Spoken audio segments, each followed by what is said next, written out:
अमृतपाल आपको याद होगा दर्शक, और सबसे बड़ी बात यह कि इसी अमृतपाल को लेकर अब कांग्रेस की हमदर्दी सामने आ गई है। लेकिन क्यों है यह हमदर्दी?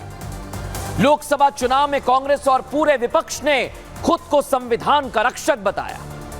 18वीं लोकसभा के पहले सत्र से ही कांग्रेस ने सदन में संविधान की कैसी किताब लेकर प्रदर्शन किए देखा और भ्रमजाल फैलाने लगी, जिसके बाद बीजेपी ने कांग्रेस के इस एजेंडे का तोड़ इमरजेंसी का मुद्दा निकाला, जो आपको मैं दिखा रहा हूं। कांग्रेस की उसी दुखती नब्ज को दबाया बीजेपी ने, जिसका जिक्र कोई कांग्रेसी नहीं करना चाहता। इमरजेंसी का नाम आता है तो कांग्रेस के नेताओं के पसीने छूट जाते हैं, क्योंकि कांग्रेस ने इमरजेंसी लगाकर देश को जो घाव दिए वो आज तक नहीं भरे गए। और कांग्रेस नेता सेल्फ गोल करने में माहिर हैं। अपने एजेंडे को लेकर जो विपक्ष कल तक मजबूत नजर आ रहा था, वो आज पंजाब के पूर्व मुख्यमंत्री और जालंधर से सांसद चन्नी, इनके एक बयान की वजह से बैकफुट पर चला गया। चन्नी ने भरी संसद में खालिस्तानी सोच का समर्थन कर दिया है। दर्शकों, ठीक सुन रहे हैं आप। जिस अमृतपाल पर एनएसए जैसा देशद्रोह की गंभीर धाराएं लगी हैं, चन्नी उसके हिमायती बने बैठे हुए हैं। यही अमृतपाल के चन्नी हिमायती बन गए और भूल गए वो कि अमृतपाल संसद में कैसे पहुंचा। संसद में जाने से पहले उसने देश विरोधी गतिविधियों को अंजाम दिया। चन्नी ये भूल गए कि कैसे कुछ मिनटों में अमृतपाल ने एक पूरे थाने को बंधक बना लिया था और अपने गुनहगार साथी को छुड़ाया। वो ये भी भूल गए कि देश विरोधी हरकतों की वजह से ही अमृतपाल मोस्ट वांटेड बन गया था। ऐसे में सवाल यह कि क्या चरणजीत सिंह चन्नी खालिस्तानी समर्थकों के नेता बनना चाहते हैं? उनके दिमाग में चल क्या रहा है दर्शक? लेकिन आप सुनिए कैसे कांग्रेस हमदर्द बन गई है अब अमृतपाल की। सुनिए जरा। इमरजेंसी ये भी है कि 20 लाख लोगों द्वारा पंजाब में मेंबर पार्लियामेंट चुना गया और वो एनएसए लगाकर अंदर रखा हुआ है। फ्रीडम ऑफ स्पीच, उसकी कंस्टिट्यूएंसी के लोगों की बात यहां नहीं रख पा रहे, ये भी इमरजेंसी है। तो सुना आपने कैसे हमदर्दी दिखा रहे हैं, लेकिन अमृतपाल ने कैसे पंजाब का माहौल बिगाड़ा, अराजकता फैलाई। पहले वो रिपोर्ट में देखिए, फिर बताएंगे आपको एक्स्ट्रा रिपोर्ट। पंजाब में जब से भगवंत मान सरकार बनी है, तब से हालात बद से बदतर होते जा रहे हैं। पंजाब के अजनाला थाने के बाहर जुटी भीड़ की तस्वीरें आपको याद होगी। ये भीड़ कट्टरपंथी संगठन वारिस पंजाब दे की मुखिया अमृतपाल ने इकट्ठा की थी। खालिस्तानी समर्थक अमृतपाल के इशारे पर इकट्ठी हुई इसी भीड़ ने कई पुलिस वालों को घायल कर दिया, थाने पर कब्जा कर लिया था। तलवार, भाले और लाठियों के दम पर अमृतपाल के करीबी लवप्रीत तूफान को आजाद करा लिया जाता है और मान सरकार कुछ नहीं कर पाती। इस गंभीर मामले में जब केंद्र सरकार एक्टिव हुई तो अमृतपाल देश के गृह मंत्री को धमकाने लगा, जिसके बाद जांच एजेंसियों का शिकंजा कसा तो अमृतपाल के कई साथियों की गिरफ्तारी हुई। लेकिन अमृतपाल 36 दिन तक लुका छिपी का खेल खेलता रहा और अंत में भिंडरावाला के गांव से गिरफ्तार किया गया। भारत में रहकर भारत के खिलाफ साजिश रचने वाले अमृतपाल को इस देश के संविधान ने ही मौका दिया कि वो सांसद बने। जेल में रहते हुए उसने चुनाव लड़ा और खडूर साहिब से सांसद भी बना। अमृतपाल का सांसद बनना कई राजनीतिक दलों के लिए सियासी मुद्दा बन गया है। कांग्रेस देशद्रोह के आरोपी को जनता का हीरो बताने में जुट गई है। सियासी माइलेज लेने के लिए खालिस्तानी समर्थकों की आवाज उठाई जा रही है। चन्नी के आज के बयान से साफ है कि कांग्रेस सत्ता पाने के लिए किसी भी हद तक जा सकती है। चरणजीत सिंह चन्नी ने आज संसद में जो कुछ कहा वो सोच से प्रभावित है दर्शक, जो भारत देश को देश नहीं बल्कि राज्यों का समूह मानता है। सोचिए आप, ये अमृतपाल जो आपको दिख रहा है कई बार ये कह चुका है कि भारत राज्यों का समूह है और उन राज्यों में से खालिस्तान को अलग करना चाहता है यही अमृतपाल। कांग्रेस के नेता प्रतिपक्ष राहुल गांधी भी क्या उसी सोच के समर्थक हैं?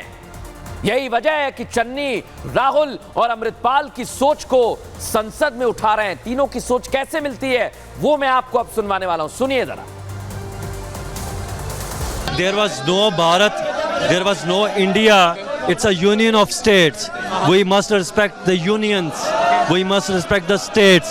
India is not described as a nation, it is described as a union of states.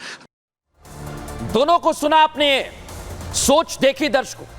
मैंने आपके लिए शो के शुरुआत में ही एक बात कही थी कि कांग्रेस सेल्फ गोल में माहिर है और लोकसभा में खड़े होकर चरणजीत चन्नी ने अमृतपाल का तो समर्थन कर दिया है, लेकिन सदन के बाहर आने के बाद जब मीडिया ने इस पर सवाल किया तो देखिए कहां जा रहे हैं, रुक नहीं रहे। चन्नी गोल मोल जवाब देने लगे, अमृतपाल वाले बयान को सिरे से खारिज तक कर दिया। शायद उन्हें समझ में आ गया है कि उन्होंने बड़ी गलती कर दी है, लेकिन कैसे कैमरे के सामने आने से बचते नजर आए, देखिए जरा। चन्नी जी, अमृतपाल पे आप कुछ बोलेंगे? अमृतपाल पे तो कुछ बोलिएगा। चन्नी जी, अमृतपाल को लेकर जो बोला है, चन्नी जी, अमृतपाल पे आप बोलेंगे? चन्नी जी, अमृतपाल पे आप कुछ बोलेंगे? बोल दिया। अमृतपाल पे तो कुछ बोलिएगा। चन्नी जी, अमृतपाल को लेकर जो बोला है, चन्नी जी, अमृतपाल पे आप बोलेंगे? चन्नी जी, अमृतपाल पे आप कुछ बोलेंगे? बोल दिया। समझ में आ गया चरणजीत सिंह चन्नी को। दर्शकों, अब आपको लोकसभा की एक और तस्वीर में दिखाता हूं जिसमें यह साफ हो जाएगा कि आखिर चरणजीत सिंह चन्नी किसकी शह पर अमृतपाल का समर्थन कर रहे हैं। देखिए जरा, चन्नी ने जब किसानों का सहारा लिया तो केंद्रीय मंत्री रवनीत बिट्टू खड़े हुए और रोकने लगे, लेकिन आप सोचिए चन्नी जब भ्रम फैला रहे थे और उन्हें रोका गया तो राहुल गांधी इस मामले को शांत करने के बजाय तस्वीरों में आप देखिए कैसे वो उत्साहित होते हैं और बुलाते हैं बिट्टू को रोकने की जगह। सोचिए जरा, ये उकसावे वाली राजनीति क्यों हो रही है, ये क्यों हो रही है दर्शकों, आज हमारा सवाल है। और संसद में क्या हुआ, कैसे बयान चले, आज मैं आपको दोनों केस बताने वाला हूं। केस 1 क्या है? चरणजीत सिंह चन्नी ने रवनीत बिट्टू को पहले उकसाया। चन्नी ने बिट्टू के पिता की शहादत पर टिप्पणी की, आप सोचिए, और चन्नी के इस बयान पर विपक्ष के सांसद टेबल पीटने लगे। लेकिन इधर क्या हुआ, केस 2, चन्नी की टिप्पणी से केंद्रीय मंत्री रवनीत सिंह बिट्टू भड़क गए। चरणजीत सिंह चन्नी को सबसे करप्ट नेता तक बता दिया और कहा, मेरे दादा ने कुर्बानी देश के लिए दी, कांग्रेस के लिए नहीं दिए। उन्हें आईना भी दिखा लिया। लेकिन अब मैं आपको बताऊंगा दर्शकों, संसद के अंदर क्या हुआ, किस तरह से एक दूसरे पर हमला बोला जा रहा था, रोका जा रहा था। देखिए जरा। बिट्टू जी, आपके पिताजी शहीद हुए थे, माननीय सदस्य लेकिन जी, मैं आप आपको अपनी कह बात दूं वो उस कंप्लीट दिन नहीं करिए। मरे थे, वो उस दिन मरे जिस दिन आपने कांग्रेस को छोड़ा। उन्होंने मेरा नाम लिया, मेरे दादाजी सरदार बेअंत सिंह जी, उन्होंने कुर्बानी देश के लिए दी, कांग्रेस के लिए नहीं दी, देश के लिए दी।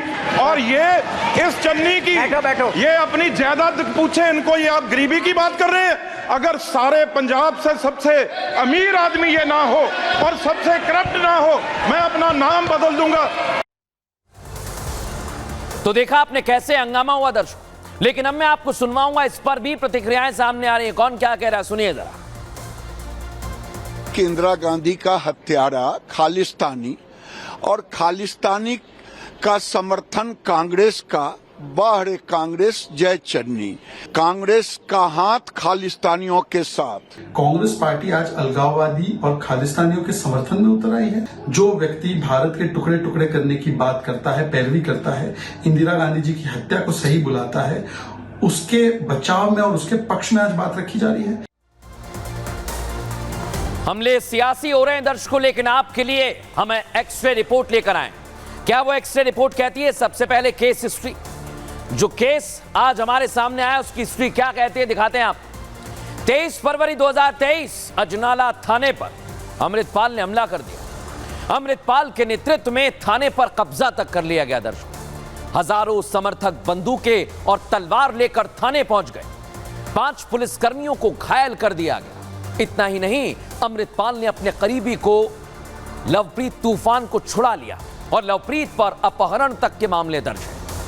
लेकिन अमृतपाल ने गृह मंत्री अमित शाह को धमकी दे दी थी। याद होगा, 18 मार्च को अमृतपाल पर एनएसए लगाया गया और इसके बाद शुरू होती है कार्रवाई, क्योंकि साथियों पर भी एनएसए के तहत कार्रवाई की जा रही थी। लेकिन अमृतपाल के कई साथियों को पहले गिरफ्तार किया गया और अमृतपाल की तलाश 36 दिनों तक होती रही। भिंडरावाला के गांव से अमृतपाल की गिरफ्तारी हुई और अमृतपाल को असम की डिब्रूगढ़ जेल में रखा गया है, जहां अमृतपाल है। लेकिन कैसे एक के बाद एक हमले होते रहे। पंजाब में हमने आपको दिखाया, लेकिन पंजाब के लिए टेस्ट रिपोर्ट आज हमने तैयार किए। दर्शकों, कांग्रेस अचानक अमृतपाल का समर्थन करने लगी, इसकी वजह क्या है समझिए जरा। हरियाणा में इसी साल चुनाव होने वाले हैं और पंजाब के बाद हरियाणा में सबसे ज्यादा सिख हैं। हरियाणा में 5% सिख आबादी है। कांग्रेस सिखों को साधने के लिए चन्नी को आगे कर रही है और चन्नी पिछड़ों के भी नेता बड़े माने जाते हैं। कांग्रेस की नजर पिछड़े वोट बैंक पर भी बनी हुई है और अमृतपाल का मुद्दा भी रणनीति के तहत उठाया है, क्योंकि साइलेंट खालिस्तान समर्थकों को साधने की कोशिश है और अमरिंदर सिंह के बाद पंजाब में कांग्रेस के पास कोई मजबूत चेहरा नहीं है। इसलिए चन्नी कांग्रेस के पंजाब में बड़े नेता बनने की चाहत रखते हैं। इसी दिशा में वो काम कर रहे हैं। लेकिन अब फाइनल रिपोर्ट हमारी क्या कहती है, आइए जरा मैं आपको दिखा देता हूं। फाइनल रिपोर्ट जरा सामने दिखाइए। क्या फाइनल रिपोर्ट कहती है? पंजाब में किस तरह से माहौल खराब हो रहा है, यह आपने देख लिया दर्शक। और आपको यह भी जानकारी दे दूं कि पंजाब में किस तरह से अब कार्रवाई की जाएगी। यहां अमृतपाल को लेकर सवाल खड़े हो रहे हैं, उसको सांसद तक बना दिया गया है। सामने दीजिए ग्राफिक्स।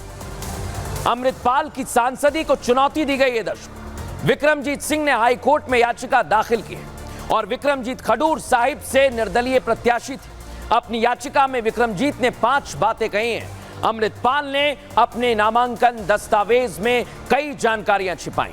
दावा किया गया कि नॉमिनेशन पेपर अधूरा है, फंड डोनेशन खर्च की जानकारी भी छिपाई गई है और धार्मिक स्थानों का इस्तेमाल वोट मांगने के लिए किया गया। बिना मंजूरी के चुनाव प्रचार सामग्री तक छपवाई गई। चुनाव आयोग की अनुमति लिए बिना सोशल मीडिया पर प्रमोशन हुआ और इस याचिका पर 6 अगस्त को हाई कोर्ट में सुनवाई होनी है दर्शकों। लेकिन सोचिए आप, इस अमृतपाल का कांग्रेस पार्टी समर्थन कर रही है। क्या यह खालिस्तानी सोच उजागर होती है दर्शकों? लोग क्या कह रहे हैं सुनिए जरा। अमृतपाल पे जो चीज़ें लगी हुई आतंकवाद से संबंधित लगी हुई हैं, उसका समर्थन करना एक तरीके से आतंकवाद का समर्थन करना है। कि कांग्रेस और आम आदमी पार्टी दोनों लोग इस समय पर जो खालिस्तानी लोग हैं उनके साथ जुड़े हुए हैं। तो कांग्रेस जब उन लोगों का साथ दे रही है तो मतलब कांग्रेस बेकार है पार्टी, और कांग्रेस जो काम कर रही है वो सारे बेकार कर रही है।